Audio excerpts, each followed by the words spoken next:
Hello students, मेरा नाम है Rajesh Tamola, teacher science ICT virtual classroom Dehradun से। और आईसीटी वर्चुअल क्लासरूम के इस सेशन में आप सभी का स्वागत है। इस सेशन में इस टाइमिंग पर हम लोग क्लास 8th की साइंस कक्षा 8 विज्ञान को समझेंगे और सीखेंगे। उससे रिलेटेड टॉपिक्स को हम इस चैप्टर में इस टाइमिंग पर कवर करेंगे। चलिए स्टूडेंट्स, तो हम लोग आपकी 8th की साइंस की बुक के स्टार्टिंग से लेकर जो भी चैप्टर्स हैं उनको समझने की कोशिश करते हैं। स्टूडेंट्स, आपकी पिछली क्लास में आपको याद होगा कि जो साइंस होती थी, साइंस की बुक होती थी, सिमिलरली इस क्लास में भी आपको जो साइंस है वो दैनिक जीवन में कहाँ कहाँ उपयोग है, विभिन्न क्रियाकलाप, बहुत सारी एक्टिविटीज़ हैं जो आपको करनी है और एक्टिविटीज़ से समझना आपको ज़्यादा इंपॉर्टेंट है इसमें। ठीक है, तो जो छोटे छोटे क्रियाकलाप होंगे उसके लिए बहुत बड़ी चीज़ की ज़रूरत नहीं पड़ेगी। ऐसा नहीं होगा कि आपको बहुत भारी भरकम सामान खरीद के लाना होगा, बहुत छोटा छोटा इक्विपमेंट होगा, आप उनको लेके आएंगे, खुद से क्रियाकलाप करेंगे तो खुद से सीखेंगे। ठीक है, तो ये आज की फर्स्ट क्लास में मैं आपको ये बता रहा हूँ कि आपको खुद से करके सीखने का इसमें थोड़ा ज़्यादा जोर देना है। जो बातें यहाँ से बताई जाएंगी उसको आप अपने आसपास महसूस कीजिए। ठीक है स्टूडेंट्स, तो साइंस की लर्निंग की इस प्रोसेस में मैं उम्मीद करता हूँ कि आप मेरा साथ इस जर्नी में बना के रखेंगे। चलिए, और इससे आगे हम लोग टॉपिक को स्टार्ट करते हैं, चलते हैं स्मार्ट बोर्ड की स्क्रीन पर। तो डियर स्टूडेंट्स, क्लास है आपकी 8 और चैप्टर है पहला,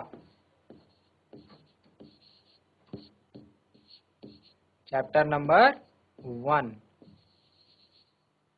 इसका नाम है, नाम थोड़ा लंबा सा है लेकिन सीखने के लिए इसमें और भी बहुत ज़्यादा चीज़ें हैं हमारे पास। ठीक है,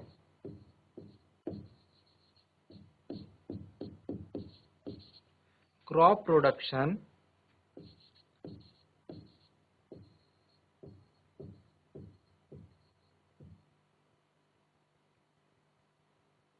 एंड मैनेजमेंट।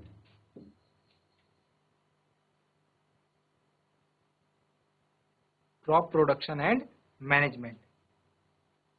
आप ध्यान दो, जब भी आप कभी जो है अपने गांव वगैरह में, जब जो बच्चे गांव से बिलोंग करते हैं, जिनका स्कूल गांव में है, और जो लोग अभी भी अपने गांव में रहते हैं, उन्हें तो ये बात पता होगी कि क्या होती है। जो फार्मर होता है, फार्मर किसको बोलते हैं? फार्मर बोलते हैं किसान को। तो ये किसान क्या काम करता है? ये किसान बहुत इंपॉर्टेंट काम करता है। ये इंसान जो काम करता है, ये इसका काम होता है टू ग्रो क्रॉप्स, यानी कि फसल उगाने का काम करते हैं ये।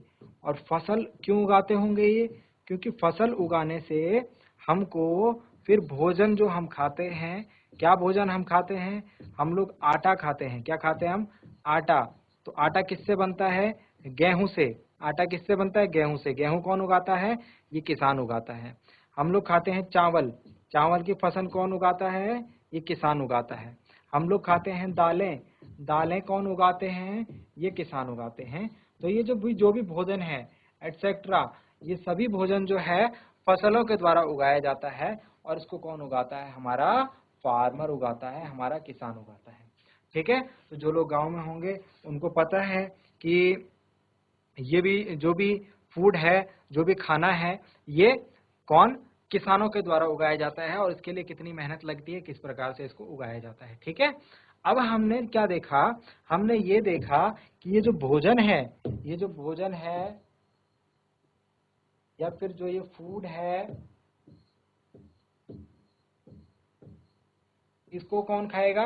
इसको खाएगा मनुष्य। ठीक है, या फिर जानवर, ह्यूमन। और फिर उससे उनको क्या मिलेगी? ऊर्जा मिलेगी, एनर्जी मिलेगी, एनर्जी मिलेगी। आपको पिछली क्लासेस में आपने पढ़ा होगा कि पौधे भी क्या होते हैं? पौधे भी सजीव होते हैं। पेड़ पौधे, प्लांट्स, ये भी क्या होते हैं? सजीव होते हैं। तो जो प्लांट्स हैं या ट्रीज हैं, ये अपना खाना कैसे बनाते हैं? ये अपना खाना खुद बनाते हैं। कैसे बनाते हैं? ये प्रकाश संश्लेषण की प्रक्रिया द्वारा अपना भोजन बनाते हैं।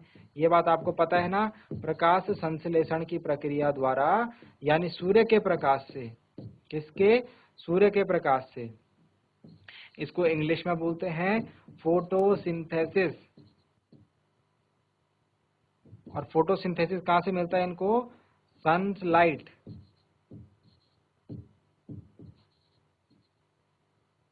ठीक है, जो सन की लाइट होती है वहां से क्या करते हैं, अपना भोजन बनाते हैं और उससे इनको क्या मिलती है? एनर्जी मिलती है, ऊर्जा मिलती है।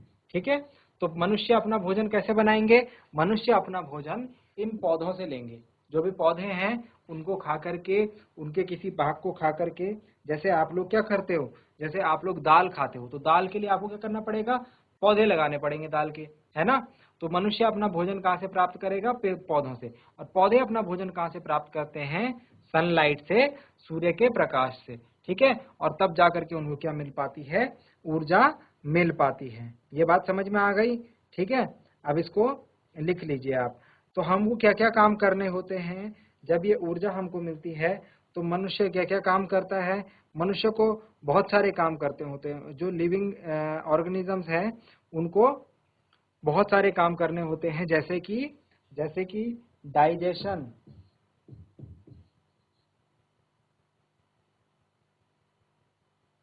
और रेस्पिरेशन,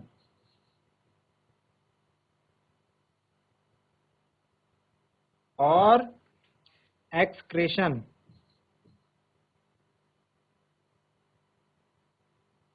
यानी कि डाइजेशन मतलब भोजन का पाचन, जो हम खाना खाते हैं ना उसको पचाने के लिए ऊर्जा चाहिए होती है। ठीक है, और रेस्पिरेशन मतलब श्वसन, सांस लेने और छोड़ने की प्रक्रिया। सांस लेने और छोड़ने के लिए भी ऊर्जा चाहिए होती है। ठीक है, तो उसके लिए भी ये ऊर्जा चाहिए होती है। और एक्सक्रीशन, एक्सक्रीशन यानी जो भी हम खाना खाते हैं वो शरीर के बाहर निकालना। जो वेस्ट फूड है, जो वेस्ट फूड है, वेस्ट मटेरियल, शरीर के अंदर जो वेस्ट मटेरियल होते हैं ना वो शरीर से बाहर निकालने हैं, तो उसके लिए एक्सक्रीशन की प्रक्रिया होती है। तो एक्सक्रीशन की प्रक्रिया के लिए भी ऊर्जा चाहिए होती है। तो इस प्रकार हमारे शरीर को ऐसे बहुत महत्वपूर्ण काम करने होते हैं, जैसे खाने को पचाना, श्वास लेने का कार्य, और जो वेस्ट मटेरियल है बॉडी में उसको बाहर भेजने का कार्य। तो इन सभी के लिए ऊर्जा की आवश्यकता होती है।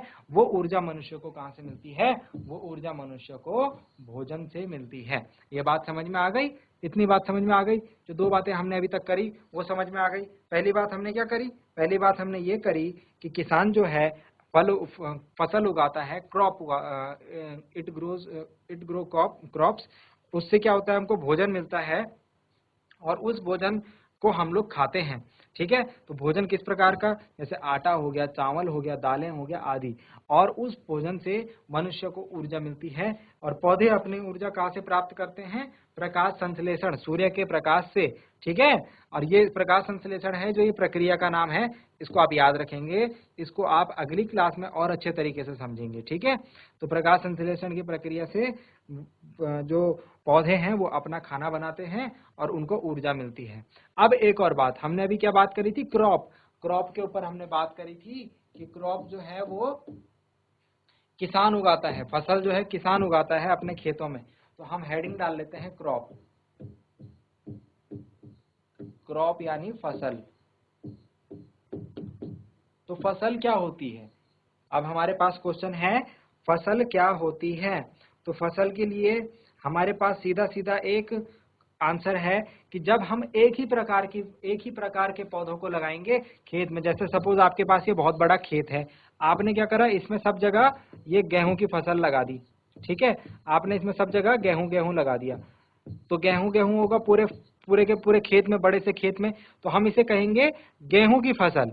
ठीक है, हम इसे क्या कहेंगे? गेहूं की फसल। आप इसमें पूरे के पूरे में चावल लगा दो तो हम इसे कहेंगे चावल की फसल, है ना? तो इस प्रकार से मतलब जो भी आप इसमें पौधे लगाएंगे, पूरे खेत में जिसके पौधे लगेंगे वो होगा उसकी फसल। ठीक है, तो फसल में हमने क्या करना है कि किसी एक जगह पर अगर एक ही प्रकार के पौधे हम लगाते हैं तो उसको फसल कहते हैं। आई बात समझ में? इसको कर लेते हैं नोट डाउन। इसको लिखेंगे हम व्हेन। लिखिए आप मेरे साथ, जब मैं लिख रहा हूं तो आप भी लिख सकते हैं, और जब मैं आपको समझा रहा हूं तो आप लोग समझने पर ध्यान दीजिए। ठीक है, when plants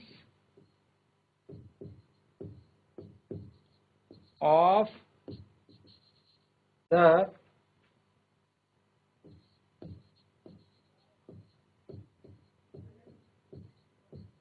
same kind are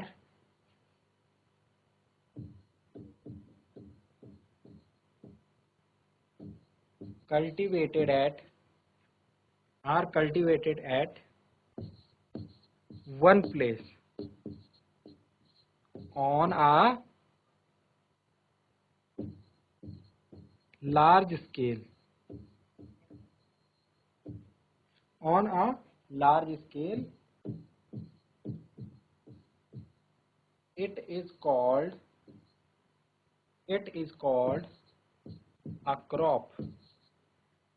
Full stop, inverted commas, close. ठीक है, और इसको अंडरलाइन कर देंगे.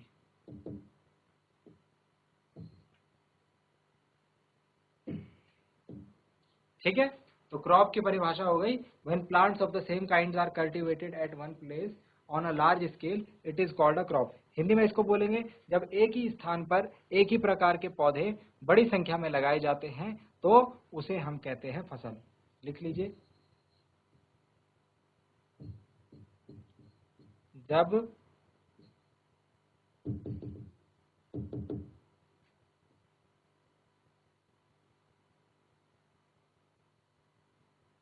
एक स्थान पर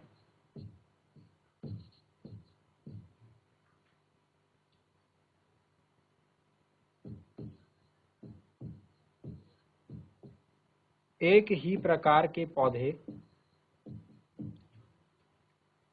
एक ही स्थान पर एक ही प्रकार के पौधे,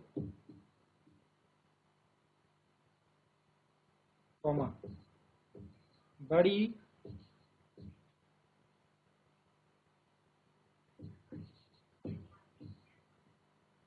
संख्या में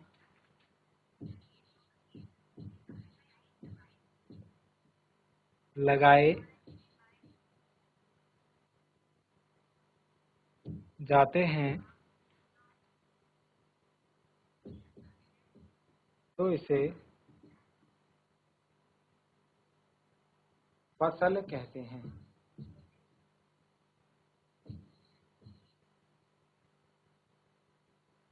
तो इसे फसल कहते हैं. ओके, तो ये थी डेफिनेशन फसल की. आई होप अब आप बात समझ पाए होंगे.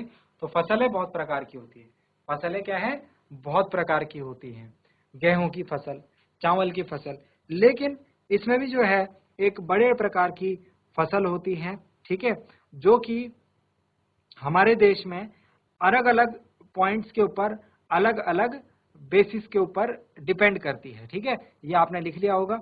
इसके बाद हम लोग आगे चलते हैं और देखते हैं कि हमारे जो देश में फसल है वो किन किन बातों को ध्यान में रखकर उगाई जाती है, किस किस चीजों पर वो निर्भर होती है. ठीक है, तो हम लोग यहाँ पर एक पॉइंट लिखेंगे और उसको समझेंगे भी. ठीक है, तो पॉइंट है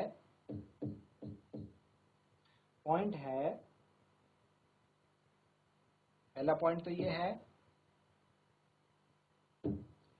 crops are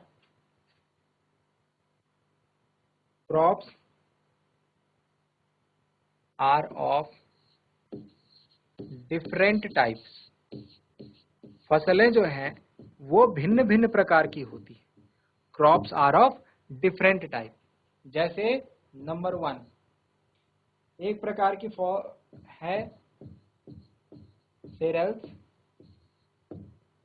number 2 vegetables. Number 3 fruits.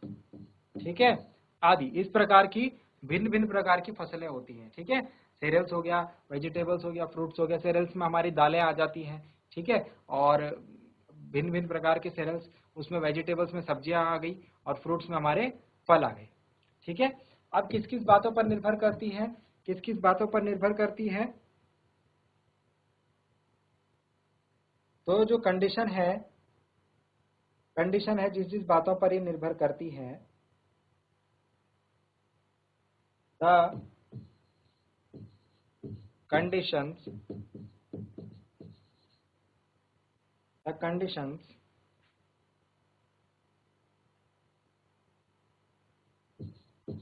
on the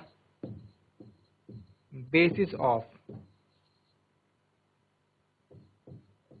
crops are classified in our country। मतलब कि हमारे देश में, इन आवर कंट्री, हमारे देश में जो फसलें हैं वो किन किन अवस्थाओं पर, किन किन कंडीशंस पर आधारित होती हैं। तो जैसे कुछ क्लाइमेटिक कंडीशन है विशेष रूप से, उसके आधार पर देश के भिन्न भिन्न जगहों पर भिन्न भिन्न प्रकार की फसल उगाई जाती है, जिसमें से जो कि कंडीशंस हैं जैसे कि टेम्परेचर, कहीं पर गर्मी होती है तो कहीं पर ठंडा होता है ना, कोई जगह गर्म होती है तो कोई जगह ठंडा होता है। अब देखो आम है, आम मैंगो, मैंगो जो है ये गर्म जगह पर लगता है। मैंगो कहाँ लगता है? गर्म जगह पर, जहाँ पर गर्मी होती है। और एप्पल है, सेब, ये कहाँ लगता है? ये आपने देखा होगा पहाड़ों में लगता है, ठंडी जगहों पर लगता है।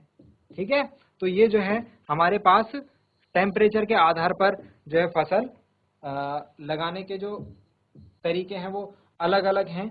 इसके अलावा ह्यूमिडिटी, आर्द्रता, आर्द्रता का मतलब है कि नमी, जो वायु में पानी है हमारे आसपास क्या है? वायु। अब आप एक बात बोलोगे कि सर पानी तो हमें दिख जाता, लेकिन हमारे आसपास क्या है? वायु के छोटे छोटे कण हैं, इतने छोटे कि हम इन्हें नहीं देख सकते, लेकिन इनके अंदर पानी है।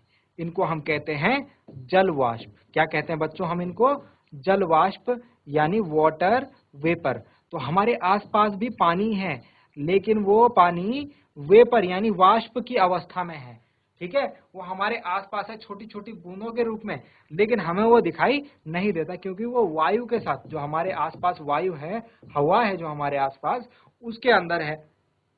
ठीक है, तो उस जल वाष्प की मात्रा को ही हम लोग ह्यूमिडिटी कहते हैं, आर्द्रता कहते हैं। ठीक है, क्या कहते हैं? आर्द्रता। समझ में आ गया ह्यूमिडिटी क्या हो गया? तो टेम्परेचर हो गया, ह्यूमिडिटी हो गया, मेरे साथ लिखते भी रहिए। नंबर थ्री टेम्परेचर हो गया, ह्यूमिडिटी हो गया, और एक बहुत ही मुख्य, भारत में जो हमारे देश में जो खेती होती है, जो फसल उगाई जाती है, वो इस तीसरे पॉइंट पर बहुत ज्यादा निर्भर है, यानी वर्षा पर। कई जब अगर वर्षा ठीक हुई, अगर बारिश हो गई अच्छी खासी, तो फसल क्या होगी? अच्छी। अगर बारिश हुई खराब, बारिश नहीं हुई, तो आपने देखा होगा क्या पड़ जाता है? सूखा पड़ जाता है, फसल बर्बाद हो जाती है। ठीक है, तो वर्षा अच्छी होनी चाहिए, ज्यादा वर्षा भी नहीं होनी चाहिए। ज्यादा वर्षा आ जाएगी तो बाढ़ आ जाएगी, और अगर वर्षा नहीं आएगी तो सूखा पड़ जाएगा। तो ज्यादा वर्षा भी नहीं होनी चाहिए, और वर्षा तो होनी ही होनी चाहिए, ऐसा ना हो कि वर्षा हो ही ना। लेकिन वर्षा कितनी होनी चाहिए? उचित मात्रा में होनी चाहिए। अगर वर्षा उचित मात्रा में होगी तो हमारी जो फसल है बच्चों वो भी अच्छी होगी, और अच्छा हमको प्रोडक्शन मिलेगा उसमें। ठीक है, तो हमारे देश में ये 3 पॉइंट जो है बच्चों, 3 पॉइंट के ऊपर खेती का बहुत बड़ा प्रभाव है। जो भी हम लोग फसल उगाते हैं, इन 3 बिंदुओं का उसके ऊपर बहुत बड़ा प्रभाव है। चलो मैं इनको लिख लेता हूँ, क्या क्या बातें बोली मैंने? टेम्परेचर मतलब तापमान, अगर ज्यादा गर्मी है तो अलग प्रकार की फसल होगी, अगर ज्यादा सर्दी है तो अलग प्रकार की फसल होगी। ह्यूमिडिटी मतलब आर्द्रता, यानी वायु में जल की मात्रा, हमारे आसपास जो वायु है उसमें भी क्या होता है? जल होता है, लेकिन वो जल वाष्प के रूप में होता है। और नेक्स्ट जो सबसे इंपॉर्टेंट पॉइंट है वो है वर्षा। अगर वर्षा टाइम टू टाइम हो गई, अच्छी मात्रा में हो गई, तो फसल क्या होगी? अच्छी होगी। ठीक है ना? तो ये जो हो गया हमारे वो बिंदु हो गए जिनके आधार पर हम लोग फसल को देखते हैं कि किस जगह पर कौन सी फसल उगानी है। अब एक इंपॉर्टेंट चीज कि फसलें किस प्रकार की होती हैं, तो जो क्रॉपिंग पैटर्न्स हैं वो किस किस प्रकार के होते हैं। तो जैसे आपने सुना होगा कुछ फसलें खरीफ की फसल होती हैं, कुछ फसलें रबी की फसल होती हैं। तो वही 2 क्रॉपिंग पैटर्न है हमारे पास, उनको ही क्या कहते हैं? Cropping pattern. तो क्रॉपिंग पैटर्न में हमारे पास 2 पैटर्न हैं। नंबर 1, क्रॉपिंग पैटर्न्स में हमारे पास दो क्रॉपिंग पैटर्न है बच्चों। नंबर वन में हमारे पास आ जाते हैं खरीफ क्रॉप्स। नंबर 1 में हमारे पास आ जाते हैं खरीफ क्रॉप। खरीफ क्रॉप में कौन कौन सी क्रॉप आएंगी? अब खरीफ की फसल है, हिंदी में भी इसे खरीफ की फसल बोलते हैं, आपको ऐसे टेंशन लेने वाली बात नहीं है। देखो आपको इंग्लिश में आप ध्यान देना है, आपका जो मीडियम है वो इंग्लिश हो चुका है। ठीक है, मोस्ट ऑफ द स्टूडेंट्स का। ठीक, बाकी मैं हिंदी में भी यहाँ पर लिख रहा हूँ, एक्सप्लेन तो मैं हिंदी में कर ही रहा हूँ, ठीक है। तो आप उसको अपने हिसाब से नोट डाउन कीजिए। खरीफ की फसल,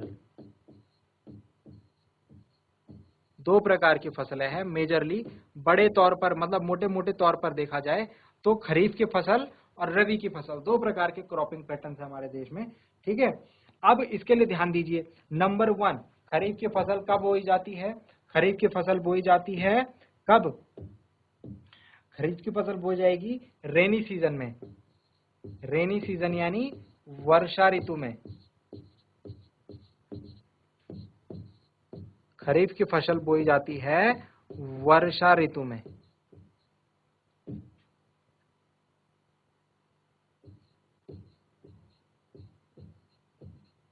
ध्यान रहेगा, खरीफ की फसल कब बोई जाती है? वर्षा ऋतु में। सेकंड पॉइंट, नंबर 2 पॉइंट, जब बारिश हो रही होगी तो तब आपने खरीफ की फसल को बोना है। नंबर 2, कब से कब तक होता है रेनी सीजन भारत में? भारत में वर्षा कब से कब तक होती है? तो जून से लेकर सितंबर के बीच का जो टाइम होता है, जून से लेकर सितंबर के बीच का जो टाइम होता है, ये वर्षा ऋतु का होता है। तो जून जुलाई में हम इस फसल को बो देते हैं, जून जुलाई में हम इस फसल को बो देते हैं, ठीक है। जून जुलाई और जून से सितंबर के बीच में, ठीक है। और नेक्स्ट है कौन कौन सी फसलें आती हैं इसके अंदर? तो पैडी, पैडी मतलब धान की फसल, मेज, मेज मतलब मक्के की फसल, ठीक है। सोयाबीन हो गया, soybean. Groundnut, groundnut का क्या मतलब होगा? मूंगफली का, लिख लीजिए, मैं हिंदी में बता रहा हूं आपको, ग्राउंड नट, ठीक है। यहाँ पे इंग्लिश में लिख रहा हूँ, हिंदी में बता रहा हूँ। ग्राउंड नट मतलब मूंगफली। एंड कॉटन, कॉटन मतलब एंड कॉटन, कॉटन हो गया। पैडी हो गया, पैडी हमारे पास धान, मेज हो गया हमारे पास मक्का, सोयाबीन, ग्राउंड नट मतलब मूंगफली और कॉटन, ठीक है। तो ये फसलें सारी हो गई खरीफ की फसल। इसके बाद नेक्स्ट हम लोग चर्चा करेंगे। स्टूडेंट्स, आज की क्लास में हमने जो कुछ भी सीखा, आज के लिए इतना ही। मैं उम्मीद करता हूं कि आपको पसंद आया होगा। समय की कमी के कारण आगे की जो बातें हैं उनको हम अगली क्लास में नोट डाउन करेंगे। आप इस चीज़ को घर जा करके एक बार जरूर देखिएगा, रिवाइज कीजिएगा और इम्पॉर्टेंट टॉपिक्स को आप जरूर नोट डाउन कीजिए। अगली क्लास में मिलते हैं स्टूडेंट्स एक नए और इंटरेस्टिंग टॉपिक के साथ। क्लास से जुड़ने के लिए आप सभी का बहुत बहुत धन्यवाद। Thank you very much and have a nice day.